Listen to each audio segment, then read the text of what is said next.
Having a quality check is extremely important. You have to make sure that QCs are not being pencil whipped and that they are capturing things like OEM repair procedures and weld quality and corrosion protection. Can you walk us through what a QC looks like when it happens in your shop to ensure that all of those things are being done and documented? My recommendation and what we do is we try to work very transparently, meaning, we have different stop points where documents, or photo documentation should be captured.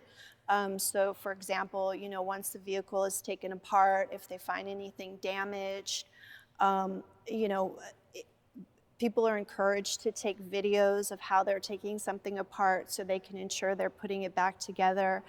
Repair procedures should be photographed, kept in the file.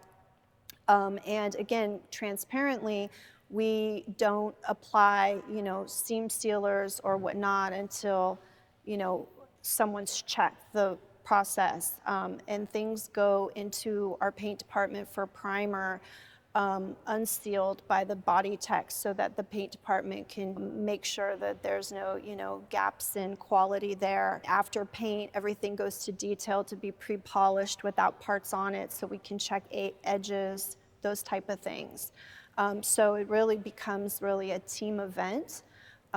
Everyone should play a role in the process, and it should be done multiple times throughout the repair, quite honestly. So it sounds like your process is to ensure that the quality checks are being done every time the vehicle moves to a new part of the process. I think that's a great way to ensure that nothing gets skipped and everything gets done the way that you want it done. Yeah, absolutely. If you found today's tip helpful, please hit the thumbs up, subscribe to the channel, and share the video. Comment below for any future suggestions. These videos are made possible by SCRS. If you aren't currently a member, I encourage you to join.